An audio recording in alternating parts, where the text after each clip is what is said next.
All right, so I want to look at this example here, and so we're going to, first of all, find intervals where our function is increasing or decreasing. And here we have a cubic. And then also we want to find critical points and classify them as max, min, or plateau points. So this is just what we were doing on Monday. So if I'm finding intervals where the function's increasing or decreasing, what am I doing first? Take the derivative, okay? So f prime of x is 3x squared plus 10x minus 4. And then, what's the next thing I want to do? Plug in solve for 0, like x equals 0. Not x equals 0, but... For that set. Yeah, make this equal to 0 and solve. Okay, so we're going to make this equal to 0, solve it. There's no way to factor this one, so we're going to have to use the quadratic formula. So x is a negative 10 plus or minus the square root of 10 minus a negative 48. So that's going to be a positive 148. I know you guys know how to do the quadratic formula. And that's all over 6. Okay? Now, square root of 148 doesn't come out evenly. I know it's just barely over 12 because 12 squared is 144. All right? So the square root of 148 is 12.17. Okay? So we have x equals a negative 10 plus or minus 12.17 all over 6. So that is 2.17 over 6, or negative 22.17 over 6. And notice I'm getting these as decimals because eventually we are going to graph this. Okay?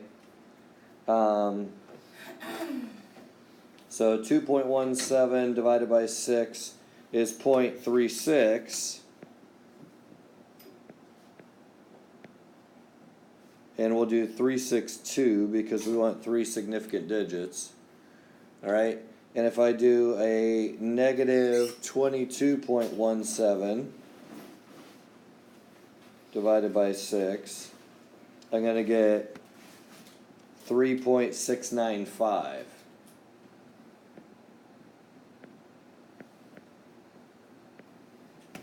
All right? So, again, if we're looking for intervals of increasing or decreasing, negatives, right? I need to set up a number line, a sign diagram. Okay, so I'm going to put negative 3.695 here and a positive 0.362, and I simply need to test values in each interval in my derivative. Okay, so if I tried, say, a negative 4 here, negative 4 squared is 16 times 3 is 48. 48 plus 10 times negative 4, that's 48 minus 40 is 8, minus 4 is positive. All right, so I know that f prime is positive, which means my function f is what? Increasing. All right, the sign of the derivative determines the direction of the function. So let's put our phones away and let's focus on this since we need some work on it. Now, if I test 0, zeros between the two values, I get negative 4. So it's negative, which means our function is decreasing. Okay? And then if I tried 1, 3 plus 10 minus 4 is positive. So that means my function is now increasing again. Okay? So the intervals where we are increasing or decreasing, the intervals for increasing are from negative infinity to negative 3.695, and also from 0.362 to positive infinity. Don't forget to actually write the answer. I have a lot of people who get problems like this. They do the whole sign diagram, they did all the work, and then they don't actually state their answer at the end, okay? So, those are the intervals where it's increasing. The intervals where it's decreasing, there's only one. It's from negative 3.695 to 0.362. Okay?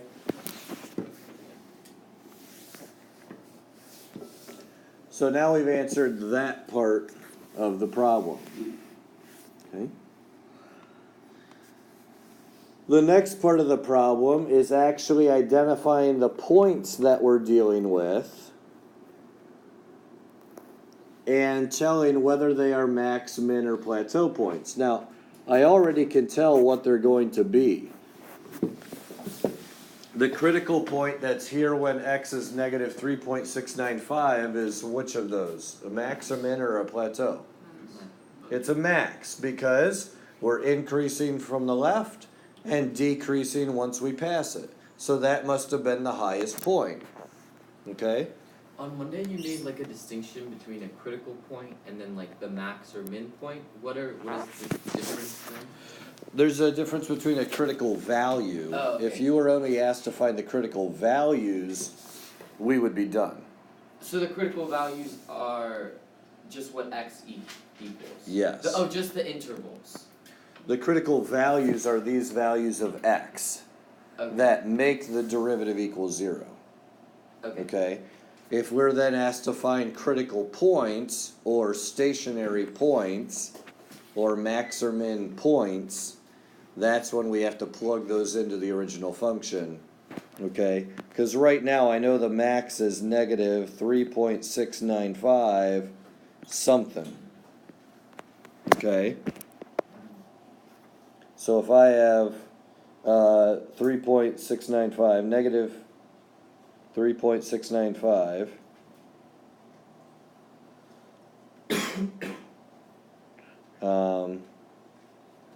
cubed plus 5 times negative 3.695 squared. Oh, come on. Plus 5 times minus 4 times a negative 4 times negative 3.695 minus 20, I get 12.597 or 12.6. Okay? 12.6. So I'm just plugging it into the original function. I do the same thing here with 0.362. Okay? So I have a 0.362 to the third plus 5 times 0.362 squared minus 4 times 0.362 minus 20, and I get a negative 20.7. Why the original function? Because these critical points are points on the original function. If I plug them into the derivative, what would I get? 0. I'd get 0. Okay. We want actual points on the function. Okay? So now those are done. We've solved this second part here. We found the points themselves and we've classified them. Okay? Now, one thing I want to do here, I want to actually, we don't normally do this, but I want to actually graph the derivative itself. The derivative here is a quadratic function, okay? And we know it has zeros at negative 3.695 and 0.362. So I'm going to come down here, and on this graph, my x-axis I'm going to spread out a little bit. So there's 1 through 5, and negative 1 through 5. My y-axis I'm going to leave as just every blue line is 1. Okay? So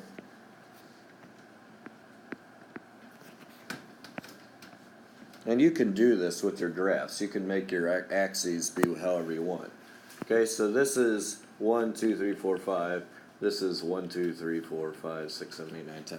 Okay. So I know my derivative has zeros at 0.362 and negative 123.695. So about right here. I can also tell that quadratic equation, 3x squared plus 10x minus 4, has a y-intercept at negative 4. And if I look halfway between my zeros, or if I just look at the quadratic formula without the radical, I can tell where my vertex is going to be. It's at negative 5/3.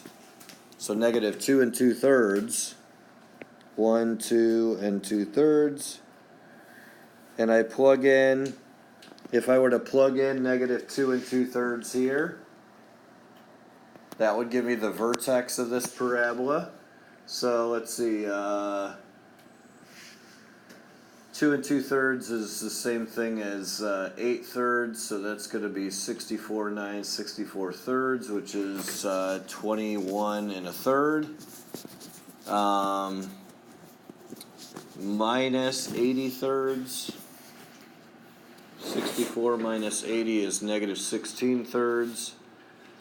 Minus 12/3, which is 4, so that's negative 28/3. So that's going to be negative 9 1/3 for my y value. So it's actually like right here.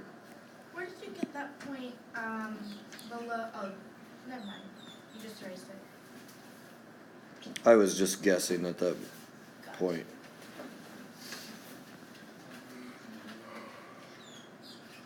Oh wait, hang on, that's 1 2/3, not 2 2/3. Sorry, I plugged in the wrong thing here. Negative 1 2/3, which is 4/3. So 4/3 squared is 16 9 16/3.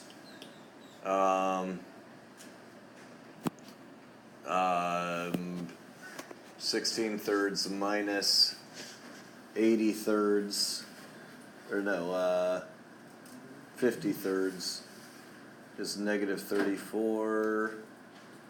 Minus 12 is negative 46/3, so that's a negative 15 point something. Okay, so it's basically the vertex here. It's not a huge deal, but it's down here. But the key here is that I want you to see the derivative. It's a parabola that looks something like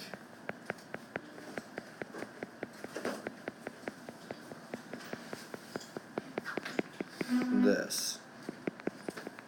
And are we gonna? Its vertex really doesn't matter. Oh wait, it should be like here. The vertex doesn't really matter. What matters though is its zeros and then what it looks like. Okay, so that's in general what that derivative looks like, f prime of x. Okay? Are we gonna have to know this, like how to graph the Well, you should be able to graph a parabola, right? Yeah. Yeah, you know how to do it. Now, I want you to see the relationship, though, because sometimes you're not going to be given an equation. You might just be given the graph of the derivative. Okay? And you'll be expected to be able to pick up certain things about the original function just by looking at this. Okay? So, the first thing that I can pick up here is that where this hits the x-axis is where my max or min points are going to be. Okay? So I know a max or min point, or possibly a plateau point, is going to be somewhere here, and it's going to be somewhere here as well. Okay?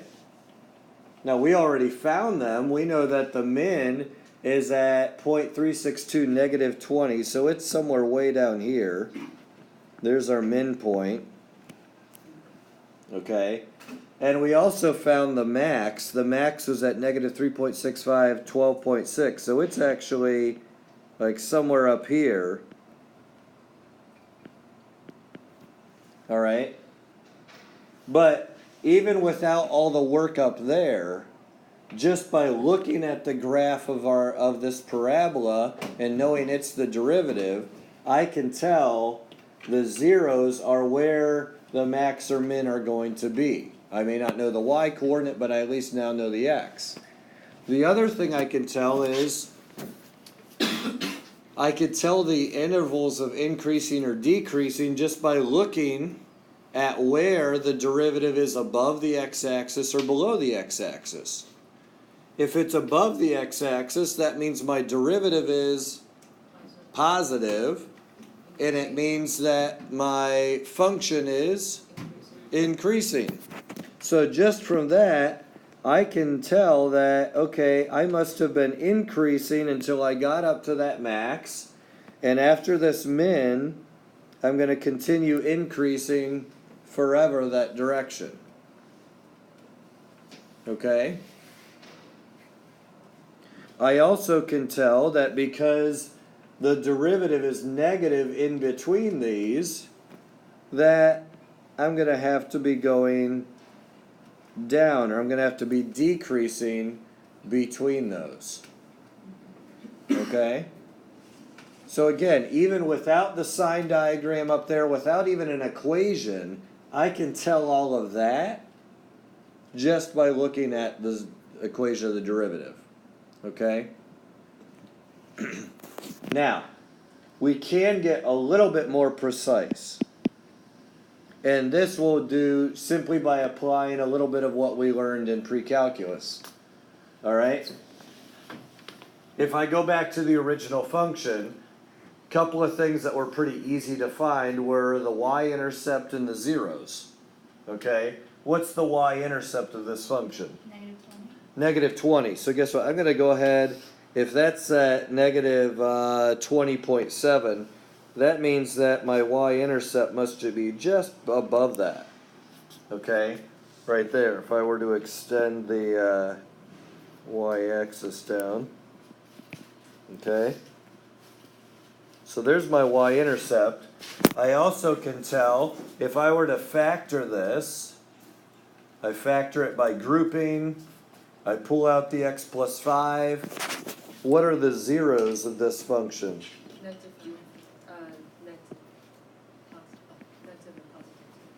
Negative and positive 2. And what was the other one?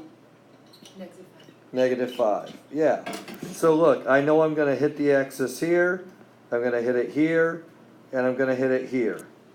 So now I have 3 more points that actually allow us to draw an even more accurate diagram. Because when I decrease, I know I'm going to hit negative 2. I'm going to hit the y-intercept and then the min. And then I'm going to increase, but I'm going to increase pretty sharp because I got to hit the x-axis here at 2. Okay? And now we have a pretty accurate drawing of that cubic equation. How did we get the y-intercept? The y-intercept's just where x is 0, so we just look at the end, negative 20. Okay? Alex? The zeros, see the blue dots on the x-axis? Mm-hmm. How did you get those again? I factored the Oh, original, just factor. and then I said, okay, the zeros are where this equals 0, so negative 5 and plus or minus 2. Okay. Nick? The increasing or decreasing just follows the derivative function? Like, you just. Whether it's positive or negative, yeah. What was the point about, like, whether it's above the, like, x-axis? Well, notice over here, let me, over to the left of this critical value we found, Mm-hmm. our derivative was above the x-axis, so that means it's positive. Mm-hmm. Well, that's why this is increasing over okay, here. okay. Between these two, the derivative was below, so it was negative. That's why this is decreasing this whole time. So, but like, for example, if the vertex of the derivative was above the x-axis, couldn't it still be decreasing because it'd be below the Yes, max? it can. Okay. Well, hang on, no. If the vertex were up here, Yeah. above the x-axis, then that means our derivative was always positive. So, yeah, if your derivative, let's say this is your derivative here, then f will always be increasing. It's not decreasing from like the left to the right there. No. It would actually, it's always increasing. It's increasing, but it's slowing down. It'll level off a little bit here, but then it'll go like this. That's what the original function would look like in that case. But because the derivative never goes negative, our function would never start to decrease. Okay. Okay? Yeah, it's a hard thing to really get in your head, and that's why I wanted to introduce it here right at the beginning. When we're doing these, it's, you got to look at the features. Where does it equal 0? Where is it positive or negative? That's what tells you. It's not what it looks like. It's where it is and what the values are. And why does the zeros give you the like different intervals? Like, why is it the zeros that lead to that? Because the zeros are where the tangent line will be horizontal. So at that point, we've reached a max. It's no longer a positive slope. It's hit 0, and now it's going to start as a negative slope. And then it's a negative slope until we hit the horizontal at the min, 0, and then it starts to be a positive slope again. And that's what makes it increase. But why does that only happen when the value's only on the x-axis? Like, It's when the value of the derivative is, because the derivative is the slope of the tangent line. So when is the slope 0? That's what we want okay. to get those max, min, and plateau points. Okay? So I want to look at rational functions and how they relate, and some of the principles that we learn here with the rational function will apply to other functions as well, like say a trig function or something like that. But there are a couple of things that we need to consider if our function that we're dealing with is not just a polynomial function, okay? And that is, whenever we have a rational function, our domain is not necessarily going to be all real numbers. Okay? And if you recall yesterday, when we were talking about critical values, I said that critical values were where f prime equals 0 or f prime is undefined. Okay? However, other things that can impact our direction and are certainly going to interrupt the intervals are points of discontinuity or potentially asymptotes, okay? So we have asymptotes and holes, right?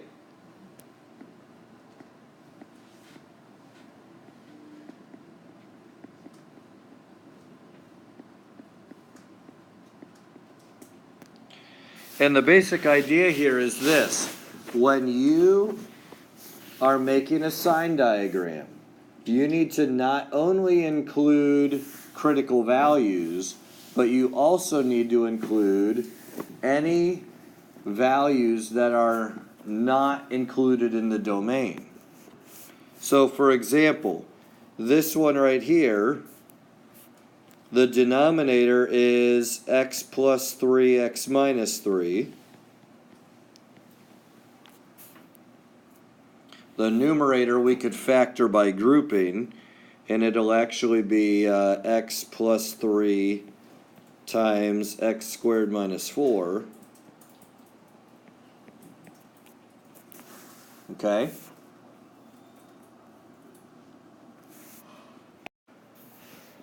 So I look at this in its factored form. I determine my domain. What is the domain here? The x's, right? So, like the denominator, that like the. Okay. So -3 and +3. Okay, x cannot be plus or minus 3. All right? So, when I am setting up my sign diagram, I'm going to include a -3 and a +3 on that sign diagram. Okay? Now, I still do need to take my derivative, but I want to include these on here as well. The other thing, and this is just a recommendation that I think would be helpful as you go to classify those things, is to identify right now what actually exists at those two values. Okay? Because those are not going to be where max or min points are, because those aren't even points on the graph, right? What exists at the -3? A hole, because x plus 3 cancels out, so -3 is going to give us a hole. It's going to be really easy to accidentally call these like plateau points or something if you don't keep track of what those are. What does +3 give us?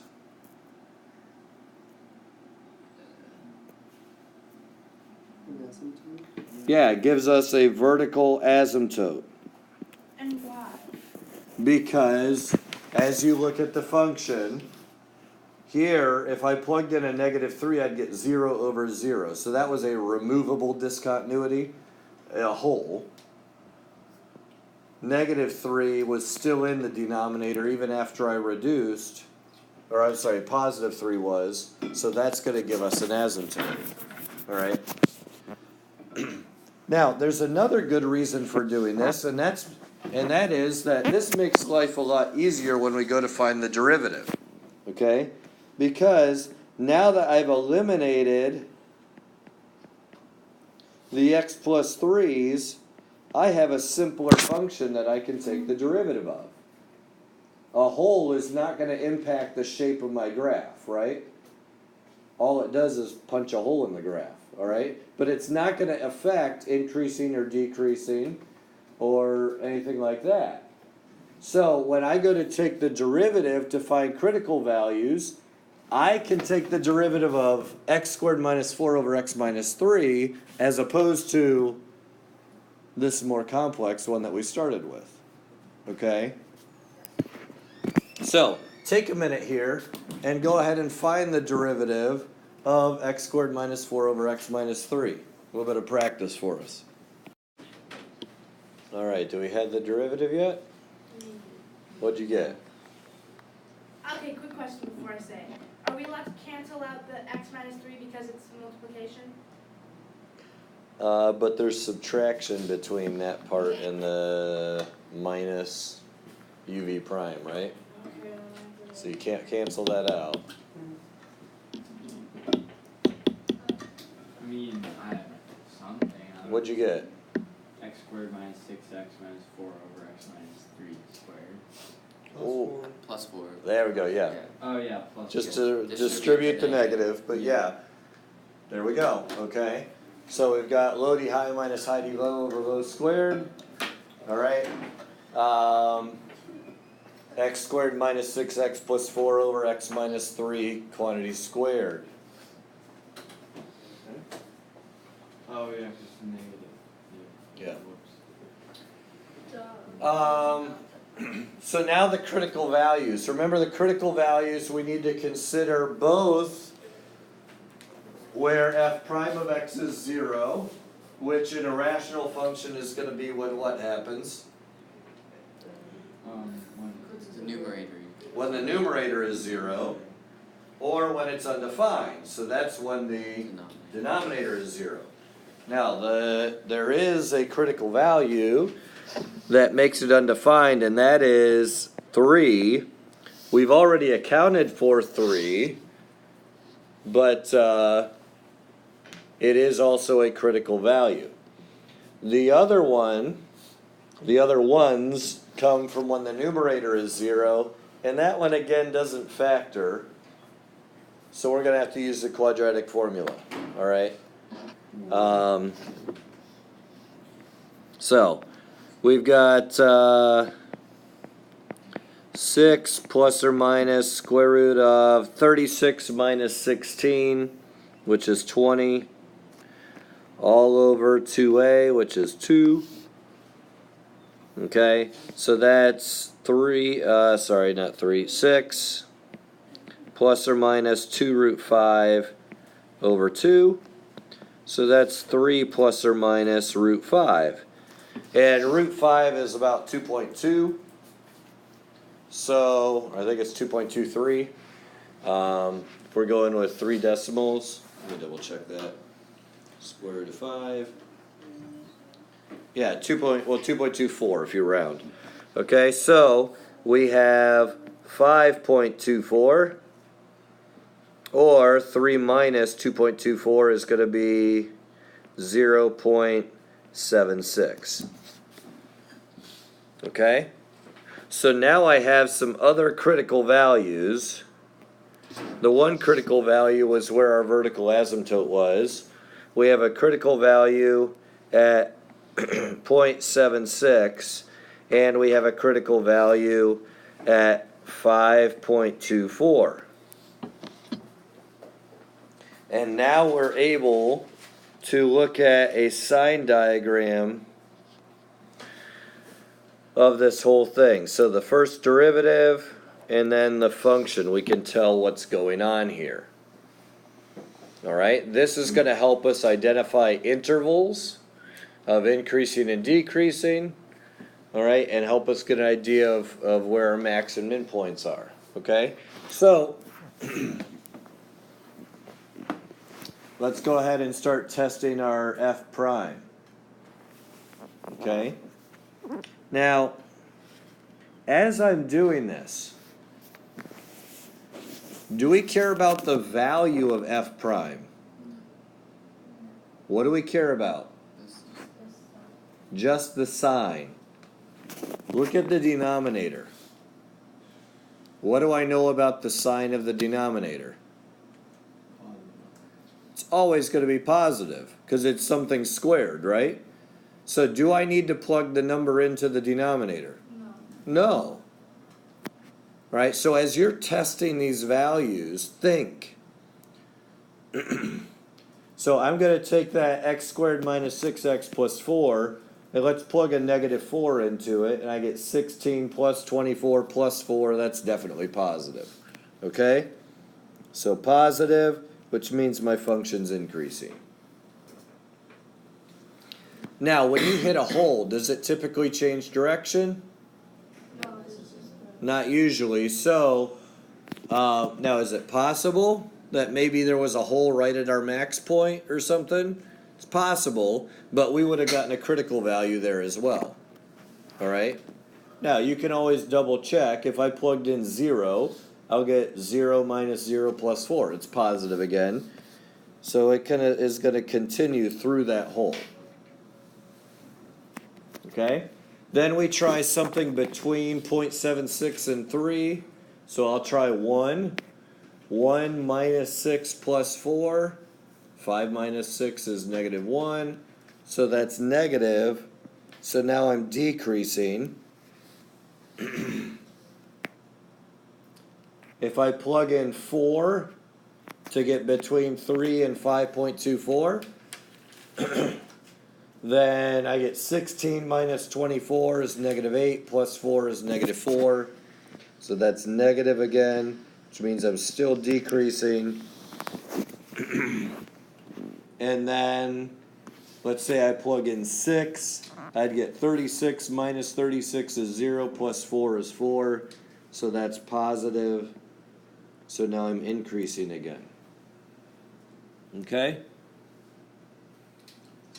So let's make a quick sketch of this. And in order to do that, I want to actually identify those points and tell what they are. Okay? So, first of all, what do we have at 0.76? It's a max. What do we have at 5.24? A min. Now take a minute, get your calculators, and go ahead and find what those points actually are. 0.76 something and 5.24 something. Okay, do we have, what do we have when it's 0.76? 1.527. 1.527? Well, it runs to 1.53. So 1.53 if we go to 3 sig figs. And how about at 5.24? 10.472.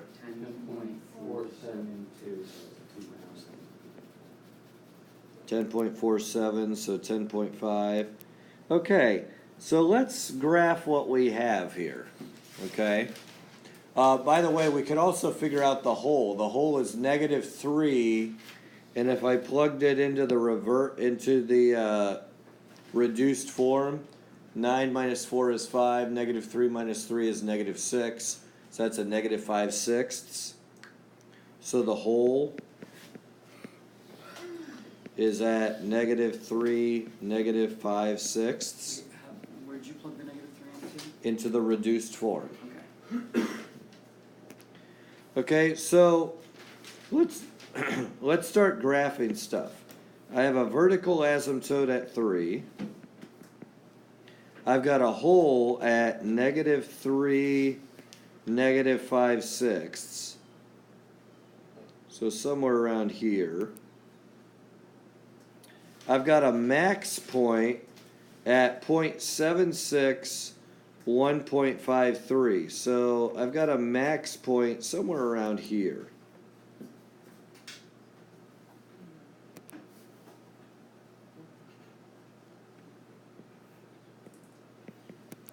And then I have a min point. It's positive. It's point. Oh, wait, yeah. Thanks. Oh, of course. Positive 0.76. There we go. And then I've got a minimum point at 5.24, 10.5. So I'm going to put that like up here. Now, does anything seem odd to you? The midpoint is above the max. Yeah, how in the world does that happen? Well, because of the asymptote. The middle part is increasing. That's it. It does happen because of the asymptote. And also, remember when we say max or min, what are we talking about? Just that area. Change the Just that area. It's a change of direction. We call it a local max or a local min. And this, guys, is where the sign diagram is really going to be helpful, because notice, as we approach the hole from the left, I know the function is increasing. Okay? After we pass through the hole and as we approach the max point, I continue to increase like that.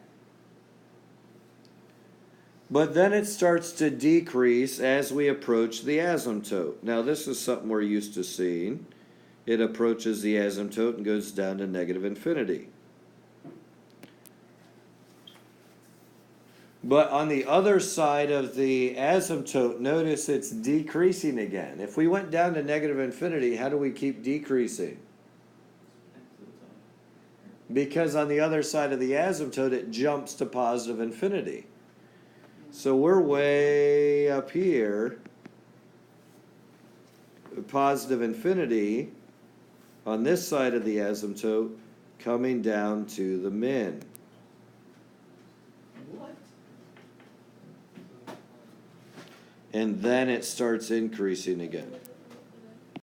So with that, we have a pretty good approximation of what this looks like.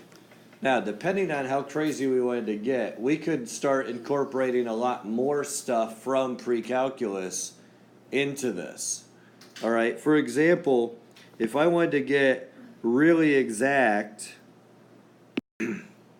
I could actually do all of this. Okay? Now, so far we've already done this, we did this, we did this, this, and this. Okay? So if we wanted to get a little more specific, we could find the y-intercept, which would just be negative 12 over negative 9. So 4/3. I could also look for zeros, which since we had factored it originally, that wouldn't be hard to find, right? We had x plus 5 on the, or no, we had an x plus 3 on the top that got canceled out. But then we had the x squared minus 4, so I know I have zeros at 2 and negative 2. So those would give us a couple more points to get us more precise in our sketch. All right. Another thing that's not even listed here is, do I have any horizontal asymptotes? Yeah. No, bigger than it's Bigger on the top, so there are no horizontal asymptotes. However, notice it's exactly 1 degree higher on the top than it is the bottom. So what is there? Oh, there's like the third type of asymptote. The third type, which was the slant asymptote, right? The slant asymptote. There's a lot of land. And it's actually not as hard if you use the reduced form, the x squared minus 4 over x minus 3. Slant asymptote, remember you use synthetic division. Oh, yeah. Oh my god. 1, 0, negative 4, do the synthetic division. So you have a 1, 3, 3, 9, 5. You ignore the remainder, and your slant asymptote is y equals 1x plus 3. Ooh. So we know there would be a slant asymptote here. Okay? And again, that would even just help us get an even more accurate sketch. That really, guys, if we're doing AP calculus or if you were taking calculus in college, you would do all of this detail. Okay? But really, it's just assimilating a lot of things that we learned last year with what we're doing now. Okay? So it's really nothing new. Okay? Any questions or anything? Okay. Okay, so the one last thing I want to mention here is one thing that I see a lot of on your IB exams, and it's not just IB exams, but this is a common thing that we like to do in calculus, is to try to prove whether something is a max or a min point. Okay? And there's actually two ways of doing it.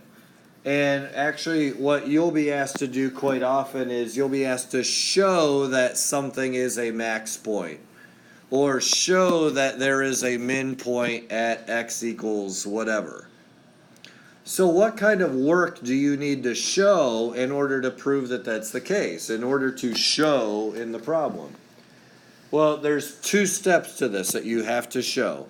First of all, you have to show that there's a critical value there. In other words, show that f prime of x equals 0. Okay? Show that f prime of x equals 0 at that point. So there's got to be a horizontal slope for it to be a max or a min point. That's pretty easy. We've done that quite a few times. The second part is really just making a statement after some of the work that we've already done. Okay? But there are actually two ways that we're going to do. The second way we're going to learn tomorrow. But the first way is what's called the derivative test. The first derivative test. The first derivative test, you are looking at the intervals of increasing and decreasing that you just found using the first derivative. And if there is a change in sign at that value, a change from positive to negative means there's a max point. A change from negative to positive means there's a min point. So it's the same thing we've been observing to graph them. But here's what people do. They do all the work and then they forget to actually make the statement. Because the derivative changes from positive to negative, there is a max point here. Or because the derivative changes from negative to positive here, then there's a min point. Make sure that you make that final statement. Okay? The second method is actually using the second derivative test. We'll look at that tomorrow. But obviously for that, you have to find the second derivative. Sometimes that's really easy to do, and other times it may be a little more complicated. So you might as well just use the first derivative test. Okay? So that is how you would prove or show that something is a max or a min point. How do you show it changes at that point, like right next to it? Right? Yeah, you've got to, basically you'll have your sign diagram with your critical values. You have to make the statement. Yes. You can't just show your work and that's it. Yeah, let's say this was your sign diagram right here. Okay? You could say this is a max. There is a max here because f prime changes from positive to negative there. Or you could say, if you wanted to word it in terms of the function, f changes from increasing to decreasing there. Okay? That's the key statement there. So the first thing you would do is show that f prime of whatever that is equals 0. And then you would show that the sign changes there. And then you've proven, hey, there's a max point. Okay? By the way, if you're asked to just prove it for one value of x, you don't have to find all the critical values. You could just take the derivative, plug that one number in, and see if it equals 0. Okay? If it doesn't equal 0, then you're done. You've just proved it's not. Okay? So rather than have to just do the whole thing where you find the derivative and then set that equal to 0, just set the derivative, like plug in the value that they give you into the derivative. Yeah. Okay. Yeah. And then around that, just plug in something to. Yeah, plug in something really, really close on either side. And you can show that the sign changes.